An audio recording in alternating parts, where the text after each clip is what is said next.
Hey guys, today we are going to look in the patch and we're going to cover in this video my rain protector for the pumpkin and a couple other things.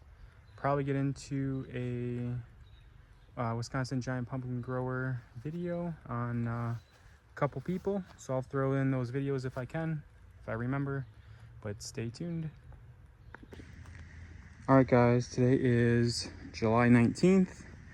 We got our shelter up for the sprinkler system. Got this up here. Just recycled and reused my old PVC pipes from my hoop house. And then just used four T-posts to tie everything together. So try to get this as low as I could. I might bring this down a little lower because my sprinkler system is right here. And that's the main reason. Last year, I did like a shade cloth, and I still the white sheet right there. The white sheet got soaked all the time, and I was just worried about rot with the pumpkin. So we got this cover here. Everything will stay dry underneath.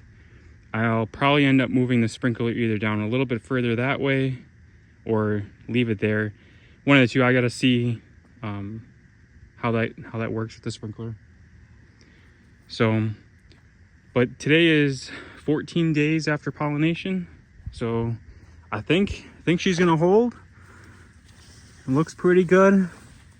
I dug this out here so this can bend. What'll happen is as the pumpkin grows, it also grows this way and then up, obviously. So what can happen is that vine can pinch there and or kink, and then we can have some issues. So I'm gonna keep some of the roots here, but nonetheless I'm still gonna have it be able to move. I built it up a little bit, probably about 8 to 10 inches. That way the pumpkin grows parallel to the ground, and that way it reduces the risk of blossoming going down, or maybe popping off the vine. So but the plant itself looks good, healthy, really good. No powdery mildew, just some cracked leaves, like that. No deficiencies. I didn't see any yellowing this year, which is really nice. But we're almost all terminated. I'll back up. We're almost all terminated from here back. So from here all the way back on both sides. So that itself is probably easily 900 square feet, 800 square feet. I did make the patch a little bit bigger this year. Don't tell my wife. I've been slowly creeping it further and further. Pretty soon it'll just be the entire backyard, and then she'll just realize, oh, what in the world happened? So this is the 1211 Johnson. I'm gonna have to get some cover for that. I believe that's only 7 days old. So grown really nicely. I got this on here. I'll change it out with a sheet. I just didn't want it to get wet. But things are looking good. Still bearing vines, terminating vines where needed. Haven't run into any main issues. I believe that pumpkin took on this 758 Johnson or 758 Schmidt. So I think I'm gonna roll with that. I will continue to pollinate. So I got this pumpkin that I pollinated. That pumpkin I didn't. And then there's another one in here that I pollinated, but it doesn't look like it took. So, but yeah, over here, the 758 Schmidt looks really good. A lot of leaf material. Leaves are getting bigger. I'm hoping they really take off. So this is what we got. July 19th. All right guys, we're back here at the 1323 Ford. It started to really grow and take off. Secondaries were stunted before. You can kind of see the significant difference, but now things are growing. Not quite sure what really happened, but bearing vines, I think that's going to help build some more root system and create a little bit more growth. Plant looks really good. Not seeing any pumpkins yet. The pumpkins that are on here are small. So there's that guy. And I think there's one more on a secondary, but either way, that might probably not develop to be anything. One thing I do need to do is come in here and weed. Starting to get a bunch of weeds popping up, but that's okay. I'm still debating on whether or not I should just run this secondary back around, but for the most part, the plant looks great. So super happy where it came from and you know what it's doing. The Carter green squash plant is starting to take off finally. Got some secondaries or tertiaries there. This secondary here seems like they just grow and then die off a little bit because there's no, I mean, it must have died. It's really weird. That happened to the main too, where it had a nice cobra head to it, and then all of a sudden it just stopped, which is weird. Not quite sure if there was insect but what we'll do is we'll take this secondary, grow it out. But that's what we got with the Carter green squash. So this is the giant winter squash. I believe it's the 107 Cardwell. Got that from Cardwell Farms. So what I did was I took the main vine and I'm wrapping it around, and then if I'm gonna pollinate somewhere over here, hopefully. I was originally gonna just follow it down, but I need that space here for walking with the pumpkin, so I just figured I'd turn it around and move it that way, and then just fill in this little corner here. Probably have to terminate some of these vines over here for the 1211 Johnson, but that's what we're doing. I'll bring you over to the giant tomatoes. Kind of been a problem for me all year. All right, so I got the giant tomatoes. For a couple weeks, these leaves were just super thin. Not quite sure if I have mite infestation. Now I'm seeing like a little silver look to it. Might just be the hairs with the water. And then the two, this one here and this one here are eggplants, giant eggplants. The other one in the middle it's been stunted. I don't know what's going on with that, but 2 out of 3 is pretty good with me. Not seeing any good tomatoes popping up with the tomato plants, but at least we got some growth. I might spray this for mites later today with all the curling that's going on. So if anybody knows what's going on with that, let me know. Much appreciated.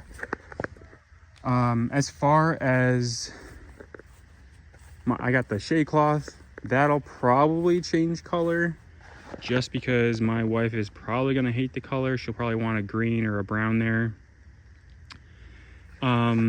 Another thing with all this hail damage that I had, these plants got tore up. I did cut out the middle. Those leaves were just ugly, worn out, and then I really wanted to get some sun exposure to dry off the main. I'm just worried about, since I don't put fans down, I mean I might in the future, but my neighbors already think I'm crazy. If I put fans out for the pumpkins, they're gonna probably think I went off the deep end. But nonetheless, this will help out with airflow and drying off the vine. So I know a couple growers do that as well. I'm not the only one. But yeah, the plants are looking good. So this one here again is a 758 Schmidt, and then the 1211 Johnson. Both plants looking great. The only issue here is I didn't get an earlier pollination on the 758 Schmidt versus the Johnson. I did notice that the Schmidt plant is slightly a little taller than the Johnson. The main stump the main vine on the stump. They're both about the same size, probably about the size of a Coke can or a 12-ounce can. But yeah, things are looking good. Super happy with the season so far. As you notice, I got the wind fence up. But let me know how your season's going. Leave a comment, like, comment, subscribe, and we'll see you in the next video. I'll be going to our local fair today, dance a little polka. Hey guys, today is July 22nd here at the 785 Schmidt. So on this pumpkin, it is DAP, I believe 17, and we're doing pretty solid. Got some good growth. Pretty soon I'll be taking it off that styrofoam. So I got a piece of styrofoam underneath the pumpkin. So it's looking pretty good. Just got the plywood in underneath it. I still have to drill a few more holes, but I got it set. It's about 78 pounds measuring. So we're gonna get some more sand, but this is just for the start. So July 22nd, here's the update on the 785 Schmidt. All right guys, this is the 1211 Johnson. Today, July 22nd again. Plant's looking great. So pretty soon we're gonna get plywood. We're gonna get everything underneath this plant, and we're gonna be off to the races. They're not doing too bad. Pretty happy with how I am with such a late season. Finally got a pumpkin. Got 2 pumpkins set. Got a couple other going, but I think I'm gonna start to wean them off and cut them off, and then it's straight, let's grow pumpkins. And we're gonna fill this in. Got a little bit of weeding to do, but we're gonna fill this patch, fill this area in the patch in, and keep her moving. July 25th, that is a wrap for the day. We are headed to the Wisconsin Giant Pumpkin Growers Patch Tour. So we're gonna go to 4 or 5 different patches. I'm gonna try not to be a creep and record some good videos there.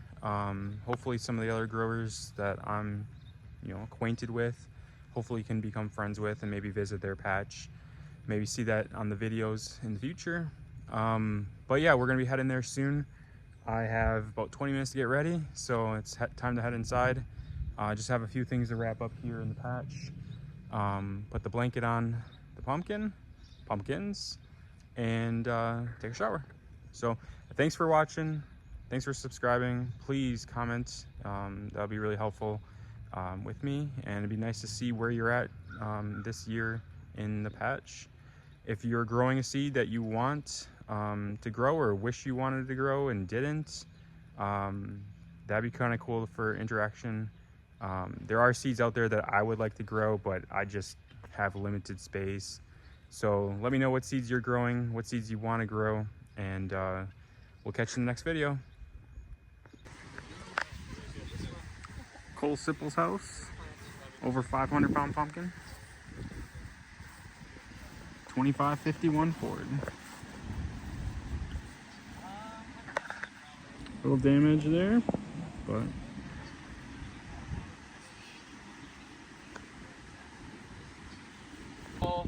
last year I was growing the 2551 Ford. That's the same plant Cole had, and it was very early on in the plant that we got like the first day, and I had little smoke cheeks, and I'm like, oh boy, this is not good. So I had a shade cloth for our greenhouse over there, and I wasn't using it, so I'm like, well, maybe I can fashion something up to get the shade cloth on and help protect myself. I've heard of other guys doing it. Charlie Bernstrom was one guy that kind of turned me onto it, and it worked really good. I took some old milk line PVC and I put T-posts in, and the first iteration didn't have this little teepee on top. It was just a T, and that didn't last very long, and it ripped through.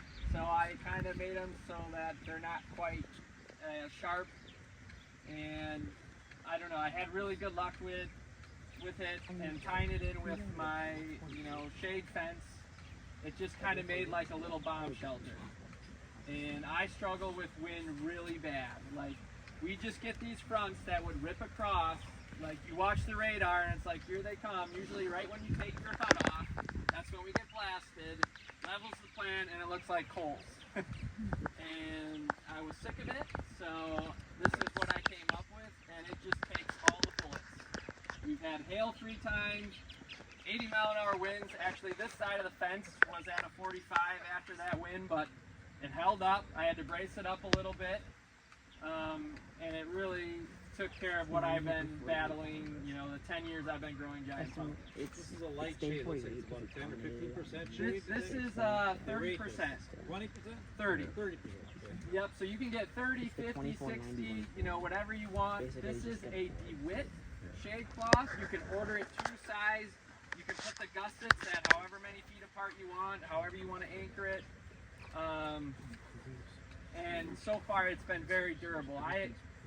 The one I had previous wasn't this strong. It would rip through my post. I would zip tie it back up, good to go. This one I haven't had to do any of that. It's very strong. And I'm not going to have everyone come in here, but it's just so much more comfortable underneath it. Think of it as sunglasses for your plant. It just, the way it shatters the light or whatever happens, it bounces the right light around. I don't know the science behind it, but it does something, and the plant loves it. You could maybe potentially get away without burying vines as deep because the shade, I don't know, the vines, they just go nuts under here. And then you're not dealing with the wind either, so. He just told me he does the same thing, Donna, but he has the inside layer of... You'll never go back the way you did it before, ever, after this. Yeah, it's crazy. I can't explain it. The plant, it's a whole different way of growing. And it maybe cost me $400 for the shade cloth. This I recycled the PVC, a couple fittings. We all are wasting money in this whole hobby, so what's a little more money? We all know the effort we put into growing these.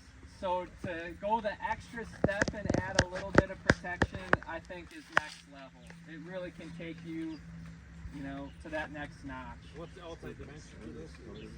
It is 34 feet wide by 42 feet long. So I got about 1,400 square foot of plant. And it filled in very early for me. This plant was cooking.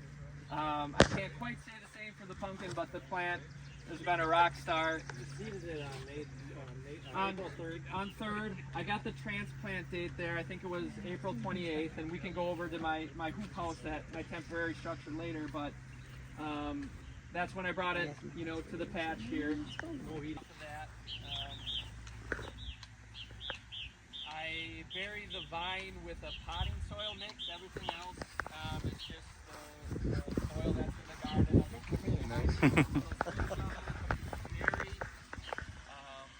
Kind of got a modified waterfall pitchfork pattern going. So the first couple leaves wrap back, and then after about 10 side vines, they start wrapping ahead. So I mentioned earlier, I terminate the main after the pumpkin. So that really makes that secondary going right into the pumpkin stem very important, and I really try to do a good job of this year of getting that buried right away and getting that thing pumping, because last year the pumpkin started taking everything and that first secondary just didn't have any juice. It was about as thick as a pencil. Almost lost it, I thought, but it kept growing. But this year I really tried to keep that, and that's the only thing I have growing yet as far as vines right now.